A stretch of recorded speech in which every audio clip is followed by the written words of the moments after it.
Good evening. My name is Muhjah Shakir, and I'm happy to be a part of this roundtable discussion this evening, where we will be discussing issues, social issues of a variety of sorts that produce the situation and the circumstances that are landing many of our young people in prisons.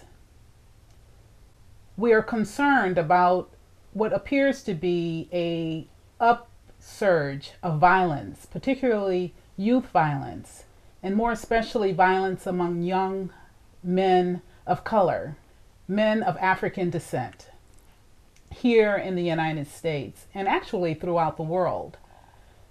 This evening we have two very special guests. We have with us a friend of mine who is visiting from California. Her name is Ayanna Davis. She is with the Urban Peace Project, which is located in Berkeley, Oakland, California. She will be sharing a personal story of loss. As briefly as I can put this, I'm the mother of 6 children. Raised them all in the same neighborhood in South Berkeley, and my second oldest son, Katari, was murdered last August 4th, 2007. He was killed by a high-powered semi-automatic or automatic weapon,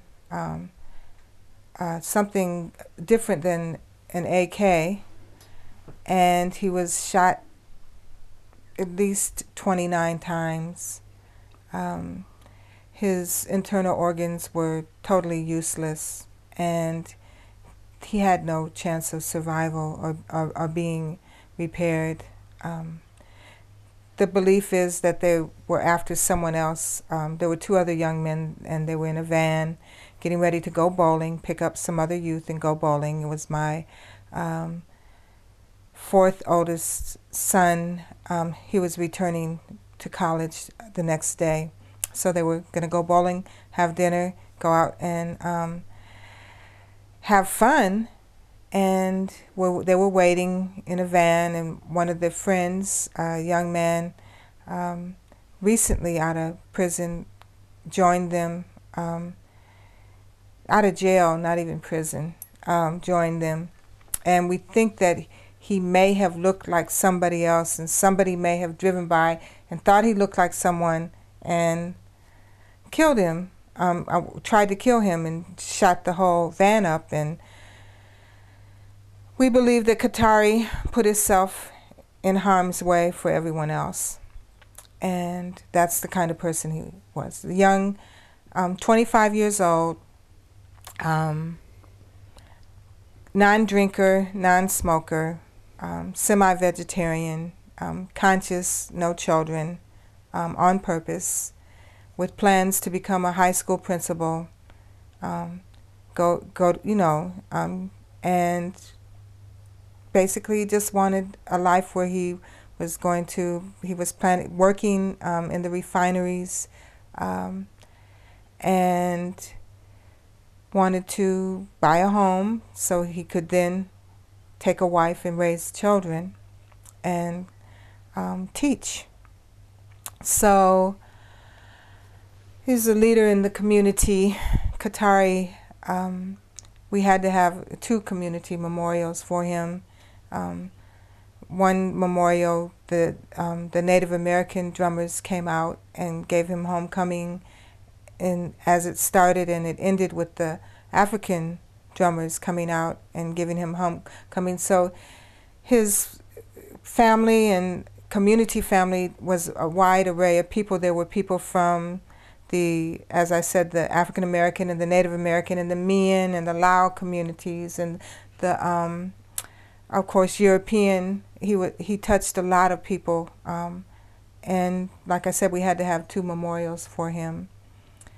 One of the things that happened afterward was that because his father and I are in community leadership, instead of people really taking leadership around Katari's death, they were asking us what could we do,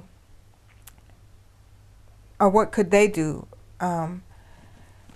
And of course, when you're in such horrendous, unbelievable grief, you're not thinking straight for a while. You know, you take it to God, you take it to prayer, and you move through each day one day at a time. But in the process, many, many people came by and dropped by and talked, and we got a wide view of, you know, people came all the way from Canada and from Los Angeles, well, on the West Coast, for Qatari's funeral. So I had the opportunity to really talk with people about what they were seeing in their neighborhoods and their communities. And over time, through prayer and asking God, what is my place in this? I believe that the answer has come through a kind of visionary process that happened for me a few years ago, where the idea of that we should be having think tanks, that people should come together with people that they trust and know and begin to talk about and create resolutions, some of them, if possible, scientific and strategic, to create change in our communities. So I thought, well, how can we honor Qatari's name, Qatari Essien Gant, and do this work? And so I have begun the process of traveling and talking to people in different communities about what they are doing to create peace.